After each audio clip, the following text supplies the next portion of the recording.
Le bonheur est une très vieille question philosophique. Aujourd'hui, des coachs en développement personnel, des psychologues, des sages New Age, des scientifiques prétendent avoir percé la clé du bonheur et délivrent la bonne parole devant leur communauté de fidèles à travers conférences, livres, témoignages télévisuels ou encore sur leur chaîne YouTube. En quelques leçons simples et efficaces, chacun pourrait donc enfin décider d'être heureux. Comment s'est fabriquée cette injonction au bonheur? C'est ce que nous allons interroger avec Eva Illouz, sociologue des émotions internationalement connue, et Edgar Cabanas, auteur de Happycratie. Et pour m'accompagner, j'ai fait appel à Chloé Ball, étudiante à l'ESCE et à HEIP, et je lui ai donné rendez-vous dans cet endroit, un espace détente ou fun zone, et je crois qu'il n'y a pas de meilleur endroit pour parler du bonheur, puisque les étudiants peuvent venir se détendre sur des bornes arcade ou sur des flippers, ce qui va libérer de la dopamine, ce qui est l'hormone du plaisir et du bonheur. Bonjour Chloé. Bonjour Evie. Bah écoute, installe-toi ici, sur ce baby-foot. J'ai envie de te poser une question ici, d'abord, pour commencer pour notre thématique. Comment ça va aujourd'hui? Ça va bien et toi? Bah pas très bien, bof. En fait, tu vois, dire que ça va bien, c'est tout à fait normal. C'est ce qu'on attend de l'autre, en fait. Dire qu'on va mal, par contre, c'est situé dans une position où tu mets l'autre mal à l'aise, où toi-même, tu es un peu embarrassé parce qu'il faut développer. C'est intéressant parce que dans la société moderne, dans la société contemporaine, l'homme normal, c'est un homme heureux. Et ça, c'est un vrai impératif social. C'est là où il y a une injonction. Il faut aller bien. Et ça montre et ça démontre que tu es un individu opérationnel et fonctionnel. Donc, plutôt que de te poser la question, Chloé, est-ce que ça va? Je vais te poser une question encore plus difficile. Est-ce que tu te sens heureuse? C'est une question très difficile. Je pense qu'il est très difficile d'y répondre parce que déjà pour y répondre, il faudrait clarifier de ce qu'on entend par bonheur, quel est le lien entre l'état de bonheur et le sentiment d'être heureux, et aussi inclure, en tout cas savoir ce qu'on inclut dans ce sentiment d'être heureux.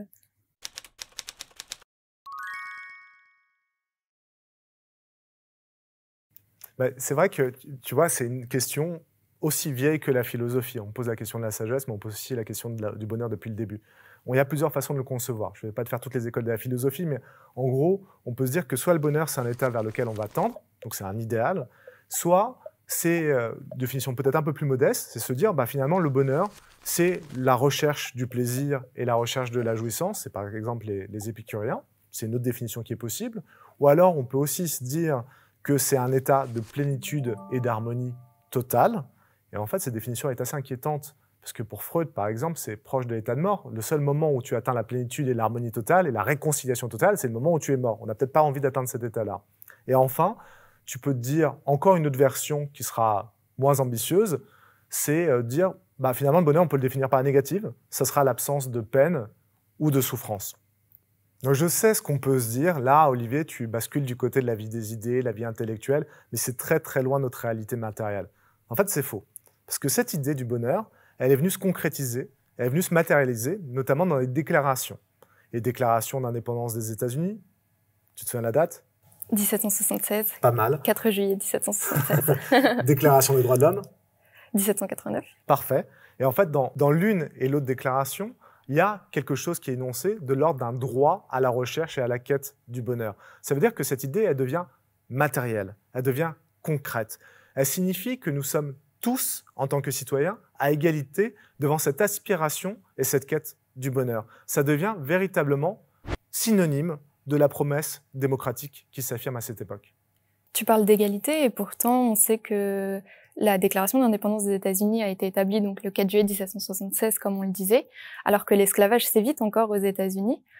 Par là, on peut se poser la question, est-ce que finalement cette recherche du bonheur, cette quête du bonheur n'est-elle pas destinée ou sous-entendue destinée uniquement à certaines personnes, à une certaine catégorie de personnes, et j'entends par là les hommes blancs. Et encore aujourd'hui, on peut se poser la même question dans le sens où est-ce que finalement cette quête du bonheur, elle n'est pas destinée à des personnes qui ont le luxe de se poser la question et qui peuvent partir à cette recherche du bonheur.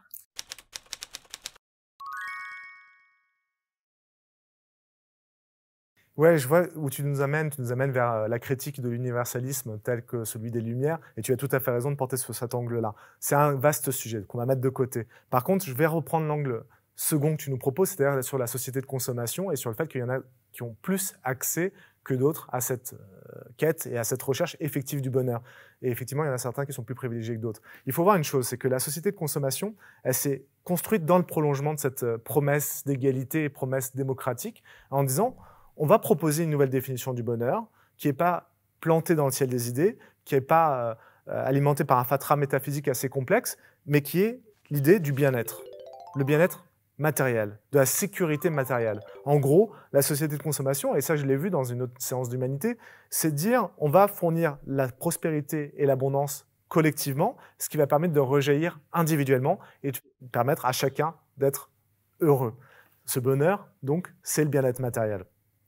Et pourtant, je n'ai pas l'impression que consommer, acheter, en tout cas tout ce qui va dans cette société de consommation, satisfait personne.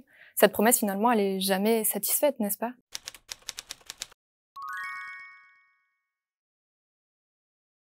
Ouais, bah là, on est face vraiment aux ambivalences et aux ambiguïtés de la société de consommation. On te promet l'abondance et la prospérité, on te promet de réaliser ton bonheur grâce à l'achat matériel, etc., et par ce bien-être matériel. Et en fait, on te dit, le bonheur, c'est l'accomplissement de ton désir. Alors, pour tous ceux qui ont un peu des notions de psychanalyse, on sait que le désir, c'est le manque. Donc, toi-même, en partant à la recherche de ton bonheur, tu ne fais que fabriquer de la frustration. Tu achètes et l'acte d'achat engendre une déception, une frustration, une attente qui est repoussée sur autre chose. Tu as ça, tu veux encore autre chose. Donc on crée une sorte de bonheur paradoxal. Ça, c'est une expression de Gilles Lipovetsky, le sociologue. Donc bonheur paradoxal parce que en fait, tu n'es heureux que d'être malheureux et malheureux d'être heureux. Enfin, tu vois, et tu te retrouves dans cette situation qui fait que tu fabriques le moteur de la croissance. Et c'est impératif parce qu'il n'y aurait plus de société de consommation si on était dans l'état d'harmonie que je décrivais tout à l'heure, l'état freudien de la mort. Ce serait la mort de la société. La société de consommation ne fonctionne que sur cette aspiration toujours attendue à un bonheur qui est remis à demain. Ce que je viens de te dire, en fait, Chloé, finalement, c'est une critique ou une analyse assez classique de la société de consommation. Et on peut dire que ça correspond au stade 1 de la société de consommation. Aujourd'hui, c'est encore plus subtil, ça a évolué, puisqu'on n'est pas simplement dans une promesse de bonheur pour aller vers l'acte d'achat. On peut même dire que le bonheur est devenu un produit à travers la personne. C'est toi et c'est moi qui sommes les produits de consommation.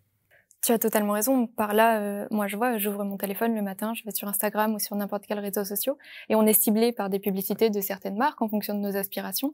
Et finalement, c'est la donnée et on désigne souvent la donnée comme le nouvel or noir. Ouais. C'est le nouveau pétrole. Voilà, c'est une source de valeur inépuisable pour les entreprises. Et tu as raison, finalement, quand tout est gratuit pour moi, finalement. Je suis ciblée par les produits que j'aime, quasiment tout est gratuit. Alors, il faut l'acte d'achat derrière. Mais en tout cas, j'ai, en termes d'informations, des informations gratuites qui sont ciblées pour moi. Et tu as raison, quand tout est gratuit, finalement, c'est que le produit, c'est moi. Ouais, c'est connu, hein, cette phrase. Le produit, c'est toi. Si c'est gratuit, il y a un loup. Oui. Le produit, c'est toi. Et pour valoriser ta personnalité, pour la transformer en marchandise et en produit qui peut générer du chiffre, du cash, de la valeur ajoutée, on a trouvé ce biais qui sont les émotions, le commerce de nos émotions. Et il y a une histoire de ça aussi. Il faut remonter au début du XXe siècle. Donc avant la société de consommation, finalement, c'est une longue histoire. On a Freud, j'y reviens encore. Avec l'invention de la psychanalyse, de l'inconscient, on s'intéresse à l'intériorité, au moi intime. Bon, c'était à des fins d'exploration, de conquête de la subjectivité, de la liberté, mais ça s'est transformé en sorte de manuel, en guide, en magazine féminin qui te promeuvent 5 recettes du bonheur, ou 5 recettes de la réussite, ou 5 recettes de la vie épanouie. Donc en fait, cette psychanalyse s'est transformée en psychologie et en technique d'amélioration de soi à travers ce que je viens de décrire. Cette question, à partir du moment où elle est devenue, elle s'est imposée dans les magazines et dans les médias, par exemple, c'est plus devenu une question intime et qui était de l'ordre du foyer, de la vie privée, mais une question publique. L'émotion, le moi intime, est devenu une question qui intéresse tout le monde. Ceux qui nous vendent des produits, mais aussi les entreprises et tout ce qui concerne la vie professionnelle. On s'est rendu compte que les émotions étaient une ressource mobilisable. Ta motivation, l'énergie, l'investissement dont tu vas faire preuve vont permettre de produire de la richesse, de créer de la richesse. Ça intéresse tout le monde. Et donc, nos émotions, notre perception de nos émotions est celui maintenant d'un capital. Un capital qu'il faut faire fructifier. Et ce n'est pas innocent que dans les années 90, on ait inventé ce qui est l'intelligence émotionnelle. Tu avais le QI, rationnel, froid. Est-ce que tu es intelligente ou pas? Tu as 110, 120, 130, 140 de QI. J'ai un QI très bas. Moi, je pense que je suis en dessous de 40. Mais après, on s'est dit, non, t'inquiète, on va te sauver grâce au quotient émotionnel. Ton empathie, ta capacité à communiquer avec les autres, et ça, c'est beaucoup plus important. Et ça veut dire que cette capacité émotionnelle va être mobilisée, bien sûr, dans la vie professionnelle, mais dans l'ensemble des champs de l'existence. On va te dire comment te présenter un entretien, comment communiquer avec les autres, comment gérer ta colère avec ton prochain, comment gérer ton couple, tes enfants. L'émotion est entrée partout, mais sur une modalité qui est celui du mode de gestion. Et quand tu parles de ces émotions, en fait, tu te rends compte que le dénominateur commun, ce à quoi ça revient toujours, c'est la question du bonheur. Les émotions, mais c'est intéressant comme lapsus, je vais le garder, les ébonheurs, les émotions congrues vers le bonheur, vers cette recherche du bonheur. Et moi, je vais te proposer une nouvelle définition du bonheur, différente de celle qu'on a donnée jusqu'à présent. Et si le bonheur, ce n'était que la gestion effective et l'affectation efficace de nos émotions. On cherche à optimiser l'usage de nos émotions, et ça serait ça le bonheur. Le bonheur, il faut voir que ça change de sens. C'est plus l'objectif d'une vie, c'est ce qu'on a vu avec la déclaration, les déclarations, la recherche du bonheur, ce serait la condition d'une vraie réussite.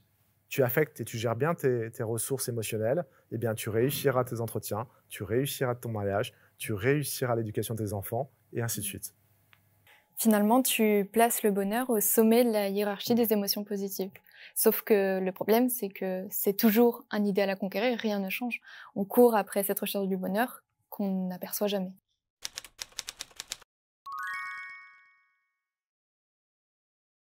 Alors, pas tout à fait, parce que justement, là, on serait dans une définition assez traditionnelle du bonheur, et il y a vraiment une révolution, j'ai presque envie de dire cognitive, qui s'est opérée dans les années, ou paradigmatique, qui s'est opérée dans les années 90, avec ce qu'on a appelé, et ce qu'on appelle toujours, la psychologie positive. Tu as, j'ai envie de dire l'apôtre presque, de la psychologie positive, qui est un psychologue américain, qui s'appelle Martin Seligman, qui a pris en 1998, je crois, la tête de l'association des psychologues des États-Unis, qui représente quand même 117 000 personnes, à peu près. Et il a totalement bouleversé l'approche du bonheur. Alors, pour expliquer ce qui s'est passé, parce qu'il présente ça comme une sorte de révélation, c'est Moïse qui a eu une révélation sur le mont Sinaï. Il dit, un jour, j'étais dans le jardin en train de désherber, et ma petite fille était dans mes pattes, elle m'empêchait de faire mon travail et tout ça, et donc je l'ai un peu rabroué brutalement, je lui ai dit d'aller jouer dans son coin, et j'étais bougon, je lui ai montré ma mauvaise humeur. Et sa fille s'est un peu crispée, elle est partie, elle n'a rien dit, et elle est revenue le voir au bout de quelques minutes, et elle a dit, tu sais papa, entre 3 et 5 ans, j'étais comme toi. Je faisais la tête, j'étais souvent fâchée, parfois j'exprimais que je n'étais pas contente, et puis à 5 ans, j'ai pris une grande résolution. J'ai décidé que ça ne serait plus jamais comme ça. J'ai décidé que je ne laisserais jamais le sort m'abattre ou prendre les choses de façon négative, je prendrais les choses de façon positive. Et là, il s'est dit, bah, ma petite fille de 5 ans, 6 ans, lui a ouvert un horizon totalement différent et dit, je me laissais trop aller à des humeurs négatives, il allait falloir que je change. Et en fait, il nous dit, le bonheur, c'est plus un idéal à conquérir, c'est une question de volonté. Tu peux décider d'être malheureux, mais tu peux aussi décider d'être heureux. Et là, c'est une question de vouloir. C'est intéressant comme rapport. Ça ressemble vachement quand même à tout ce qui est philosophie New Age, certains courants spiritualistes et tout ça un peu foireux, je me permets de le dire. Mais là où ça changeait vraiment radicalement la donne, c'est que c'était pas n'importe qui professait ça. C'était un psychologue qui venait du freudisme, qui avait fait toutes ses études académiques et classiques, qui était chercheur. Et le fait que ce soit lui qui délivre ce message à travers aussi l'association et ses 117 000 membres, eh ben, ça a eu une portée beaucoup plus importante, tu peux imaginer. Il avait une légitimité à dire ça. Et en fait, tout d'un coup, il montrait que la clé du bonheur était en nous, en chacun d'entre nous. Et ce message-là, il est arrivé au bon moment parce qu'il y avait la caution scientifique et c'est ce qu'attendait la société aussi. C'est-à-dire qu'il y a plein d'acteurs économiques, politiques, sociaux, qui se sont emparés de ce message parce que ça leur parlait et que c'est exactement ce qu'ils avaient envie d'entendre. Tu sais, on assimile toujours mieux les choses quand on entend ce qu'on a envie d'entendre, ce qui vient conforter nos idées. Tous les gens qui sont ambitieux, qui sont dans la conquête, qui sont dans la volonté, qui disent « moi, je ne crois pas dans les déterminismes sociaux, je vais me faire moi-même, le self-made man et tout ça », ils se sont dit bah, « c'est génial, voilà une psychologie de winner ». Donc il a été invité par des cadres, il a eu des donations. C'est incroyable l'argent qu'il a levé de la part de soit de particuliers, soit de la part d'entreprises. Coca-Cola s'est vachement intéressé à son travail. Ils l'ont fait venir, ils l'ont fait travailler sur cette question du bonheur en entreprise et comment le bien-être en entreprise pouvait améliorer les conditions de travail, c'est bien pour les salariés, et la productivité et l'efficacité en entreprise. Ça permettait de fabriquer un individu plus performant. Dans la question de la santé aussi, eh ben, si un individu heureux, c'est un individu qui va mieux manger, c'est un individu qui va coûter moins cher à la sécurité sociale, tout va bien. Je pourrais prendre tous les champs de la vie économique et sociale et te dire que ce discours a porté partout. Et pour ceux pour qui ce ne serait pas encore suffisamment parlant, on peut même dire qu'en entreprise, et c'est toi qui me l'as rapporté, c'est vrai, j'avais oublié, mais dans les entreprises, on a créé un métier. Le Chief Happiness Officer. C'est fantastique, quelqu'un qui veille à ton bonheur au sein de l'entreprise. Quand je te disais tout à l'heure qu'il y avait un changement de paradigme, c'est vraiment, le mot de paradigme est peut-être un peu impressionnant, mais c'est vraiment, vraiment un changement mental et donc de rapport à la psyché. C'est-à-dire que dans le freudisme classique, on s'intéresse aux gens qui sont malades, qui sont névrosés, voire psychotiques. Enfin là, ça va être la psychiatrie qui va s'en emparer aussi. Mais qu'importe, c'est des gens qui ne vont pas bien. Et d'ailleurs, quand tu dis à quelqu'un, tu ferais bien d'aller voir un psy, on te dit, mais attends, moi je ne suis pas malade, je ne suis pas fou, pourquoi tu insinues que je vais mal? Donc c'est une partie de la population. Lui, Seligman, et c'est pour ça que c'est devenu économiquement aussi une denrée incroyable, ce qu'il a apporté, c'est de dire, moi je ne m'intéresse pas à la question de ceux qui vont mal ou ceux qui vont bien, je m'intéresse à la question de ceux qui sont dysfonctionnels ou ceux qui sont fonctionnels. En gros, tu peux aller bien, mais être dysfonctionnel. Quand je dis bien au niveau de la santé mentale, c'est-à-dire que tu n'es pas dépressif, tu n'es pas mélancolique, tu n'es pas psychotique, mais par contre, ouais, tu as des blocages qui t'empêchent de réussir, tu as une timidité sociale, tu as autre chose. Donc c'est des gens bien, mais qui ont envie d'aller améliorer leur performance. C'est ça la psychologie positive. C'est tu es ce que tu es, mais on va t'aider à être mieux que ce que tu es. Et une fois que tu as fait ça, tu as débloqué à peu près tous les verrous. Du coup, selon Seligman, c'est quoi cette recette du bonheur?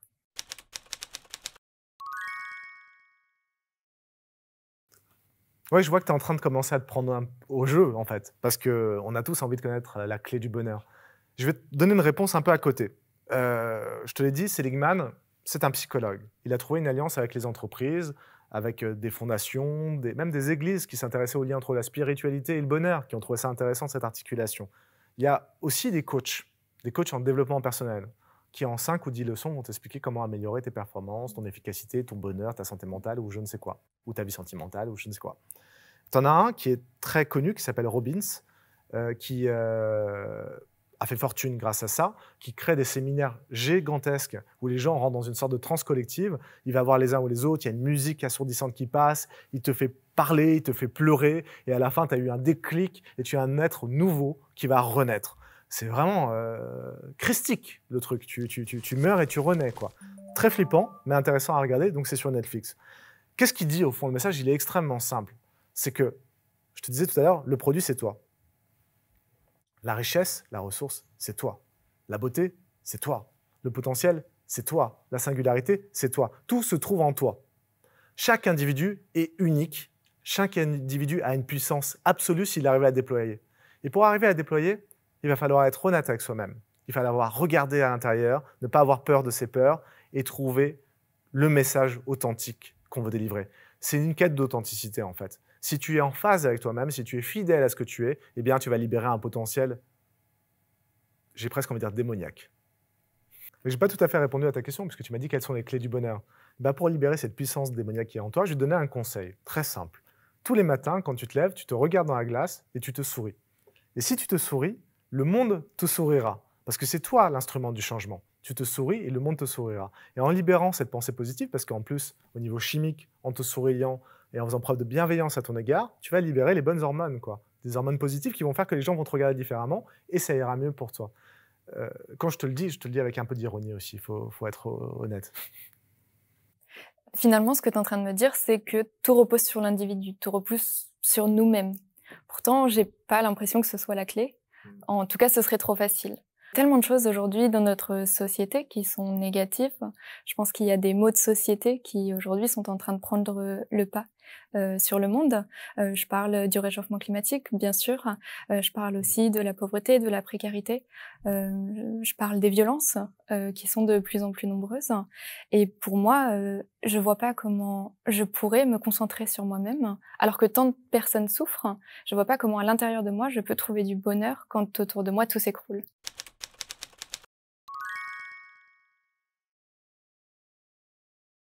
Oui, et puis en plus, ça va peser une responsabilité énorme sur tes épaules. C'est-à-dire que si toi, tu es la clé de toute chose, ça crée de l'éco-anxiété, quoi. C'est-à-dire que même si moi, j'essaie de faire des choses, le monde, il va mal, donc pourquoi j'y arrive pas? Donc c'est de ma faute. Enfin, voilà, ça crée ce phénomène-là. C'est vrai que c'est assez pervers de faire tout poser sur l'individu, et ça s'appuie sur une idéologie, en fait. C'est une idéologie, ce bonheur. C'est une idéologie individualiste, et un individualisme vraiment radical. C'est pas la société qui fait l'homme, c'est l'homme qui fait la société. Bon, pourquoi pas? On peut aller dans cette voie-là. Mais si tu veux, on voit le mécanisme qui se met en place, et c'est finalement bien structuré, c'est de se dire, c'est l'individu qui fait la société, très bien. Et bien l'individu, pour faire la société, pour faire bien la société, pour faire en sorte qu'elle tienne ensemble, il a besoin d'une motivation, d'un moteur qui soit positif. Et ça va être le bonheur. Donc le moteur, ce serait l'individu, c'est lui le moteur de la société, mais dans un moteur, il faut de l'essence. Et l'essence, ce serait le bonheur. Voilà le mécanisme qui se met en place. Et bien ça a intéressé beaucoup les tenants de l'école néolibérale. Tu sais, en gros, c'est toujours faire jouer librement le marché, bon, c'est une chose, et toujours moins d'État, moins d'intervention étatique, etc. Donc, le ressort, c'est l'individu. Et avec cette idéologie du bonheur, ils ont trouvé le point qui leur manquait. En fait, on pense qu'ils sont toujours obsédés par la valeur et la richesse, mais pas que. Tu as un économiste qui s'appelle Sir, parce qu'il a été élevé au rang de Sir, donc de noble, d'aristocrate par la monarchie, qui est un économiste de LSE, donc prestigieuse école à Londres, qui s'appelle Sir donc Richard Layard, qui a été un conseiller de Tony Blair, ancien Premier ministre anglais, qui a eu une grande influence dans la transformation du courant socialiste, puisque c'est du socialisme libéral. Voilà. Et lui dit, en fait, les économistes ont fait fausse route depuis le départ parce qu'ils sont obsédés par la question de la croissance et de la valeur. En fait, il y a d'autres façons de mesurer la valeur que produit une société, qui n'est pas seulement économique. Et ils pensent qu'on devrait fabriquer un indice qui est lié au bonheur. Cet indice permettrait d'évaluer beaucoup mieux la bonne santé ou la mauvaise santé d'une société. Pourquoi pas? Ils pensent qu'on est capable de le mesurer. Il y a des instruments qui ont été créés. Je t'épargne l'étude de ces instruments, mais c'est intéressant de se documenter là-dessus. Simplement, on considère qu'on peut le faire. Et puis, bon, tu as ces courants de pensée et tu as l'actualité. Tu as les crises, tu as les événements qui vont permettre à ce courant de pensée de s'imposer. Donc, bien sûr, des gens comme Tony Blair, mais pas que. Il y a la crise de 2008. Grosse crise financière majeure qui a eu un impact sur beaucoup de fondamentaux, évidemment l'accès à la propriété, l'endettement, les soins de santé, la pauvreté, etc. Et en fait, beaucoup d'États se sont intéressés à cet indicateur à partir de ce moment-là, puisque tout allait mal. Ils ont essayé de trouver des choses qui nous permettraient de nous convaincre de l'inverse, que ça allait bien. Quand le thermomètre indique une mauvaise température, tu n'as qu'à dire que le thermomètre est cassé. C'est la clé. Donc tu peux changer la mesure. Et en fait, on s'est rendu compte, grâce à ce nouvel indicateur du bonheur, que même si les inégalités se creusaient, et on le voit, hein, c'est tout ce que analyse Piketty par exemple, ça n'avait pas d'impact sur notre évaluation du bonheur. Tu pouvais avoir des inégalités qui se creusent, et en même temps, les gens étaient heureux. Ok, c'est très pratique, parce que ça veut dire que structurellement, l'État n'a pas à se préoccuper des inégalités. Laissons les inégalités ou les injustices. Par ailleurs, il constatait que, par l'indicateur du bonheur, que les sociétés où il y avait un degré d'individualisme élevé étaient des sociétés où les gens étaient plus heureux. Merveilleux, là aussi. C'est-à-dire que moins d'État favorise le bonheur et l'épanouissement des individus. Donc, tu as un peu une chaîne et un cercle vicieux qui va se mettre en place, où les économistes du bonheur sont allés chercher le bonheur comme indicateur, et cet indicateur a produit les résultats qu'ils voulaient, c'est-à-dire ils les a confortés dans leur politique où il faut toujours plus d'individus, plus d'individualisme, moins de régulation, moins de normes et laisser faire. Et là, on arrive à cette conjonction entre d'un côté un courant psychologique, la psychologie du bonheur, plus des économistes, et tu as le monde nouveau qui se forme. Et du coup, que peuvent faire les politiques ?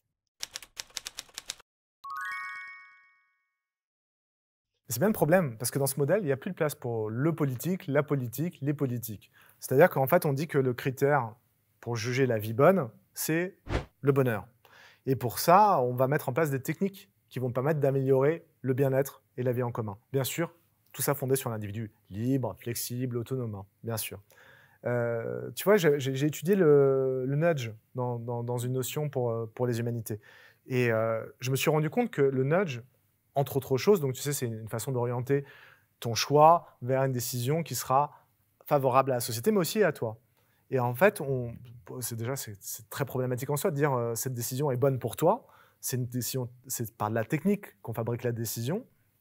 Mais en plus de ça, on sort l'espace de la délibération pour savoir ce qui est la vie bonne de la délibération démocratique, de la recherche d'un consensus avec des positions qui sont normalement en discussion, donc au départ peut-être conflictuelles. Non, on fabrique du consensus immédiatement, sans délibération. Et il me manquait une case en fait. Je me dis, mais comment ceux qui prennent ces décisions peuvent prétendre que c'est la bonne décision? Eh bien, si tu considères que le bonheur est une condition de la vie réussie et que le bonheur est objectivable, mesurable et que c'est ça qui compte, eh bien, tu as la solution. Le choix vertueux n'est plus un choix politique, c'est la recherche de la vie bonne par le bonheur.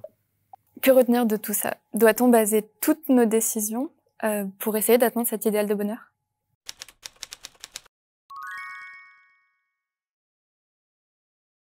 Je ne le crois pas, parce que en fait, c'est une pression extrême qui est mise sur les individus. Cette aspiration au bonheur produit du malheur, de la souffrance, parce qu'on ne se sent pas suffisamment heureux. Et c'est un peu un puissant fond qui est cette recherche, même au niveau psychologique, quand tu te dis « je vais aller à l'intérieur de moi pour trouver la clé du bonheur eh bien, je me plonge à l'intérieur de moi et je ne sais pas si j'en ressortirai un jour. Je suis toujours étonné quand j'écoute des gens qui font de la méditation, du yoga, que je croise dans des cafés parfois, qui mangent bio, du soja et autres, de leur voir leur capacité à dire je recherche la paix intérieure, j'y travaille, je me sens tellement mieux, etc. Et en fait, je trouve qu'ils parfois, ils suintent le malheur. Cette obsession de soi et de trouver cette recherche et cette quête du bonheur peut conduire à des effets pervers. Donc peut-être se libérer de cette norme, justement, qui est celle du bonheur. Il y a Pascal Bruckner, l'écrivain et essayiste, qui dit finalement l'Occident est arrivé à inventer la première civilisation qui est malheureuse de se rendre heureuse. Donc peut-être se libérer de ça et de chercher autre chose. J'avais vu une étude quand je préparais cette séance, que je n'ai pas retrouvée depuis, donc je ne la citerai pas, mais qui disait voilà, finalement, le bonheur n'est pas la clé de la vie, mais c'est plus la question de la puissance d'agir. Si on est capable de faire et de transformer les choses, ça nous rend bien. Et finalement, la question du bonheur, elle est très accessoire. Je vais essayer d'y répondre, moi, de façon personnelle, puisque je n'ai pas retrouvé l'étude. Je me dis, qu'est-ce qui, fondamentalement, me rend heureux dans cette vie? Il y a un moment où je peux me dire heureux, et ce n'est pas le bonheur matériel, ce n'est pas la richesse, ce n'est pas l'ambition sociale assouvie, ce n'est même pas l'amour, ce n'est même pas la rencontre de mon prochain alors que j'adore mon prochain. C'est le moment où j'écris. Pourquoi l'écriture est un tel moment? C'est parce que c'est justement un moment suspendu. C'est un moment où le temps va s'arrêter. Et là où c'est magnifique, c'est que c'est moi qui arrive à produire, à générer ce moment. Quand je décide d'écrire, j'arrive à arrêter l'écoulement du temps et tout ce qui va avec, toutes les angoisses qui vont avec. Voilà, ça c'est ma clé personnelle. Mais peut-être que toi, tu en as trouvé une autre, non? Personnellement, je crois que ce qui me rend heureuse, c'est d'aider les personnes autour de moi. Ça peut être un ou une collègue de travail, un ou une autre étudiante, tu me connais bien. Ouais. Ça peut être aussi une personne croisée dans la rue. En fait, ça me donne l'impression d'appartenir à un monde vivant, interactif, dans lequel je laisse une empreinte positive, ouais. Une sorte de douceur qui pourrait procurer une joie éphémère à quelqu'un et peut-être même à son tour le rendre heureux. Je crois qu'il y a là une vraie idée du bonheur, c'est l'altruisme qu'il y a derrière. Procurer une aide, une assistance. Et j'aime bien cette idée qu'il y a une douceur derrière ça, dans les comportements.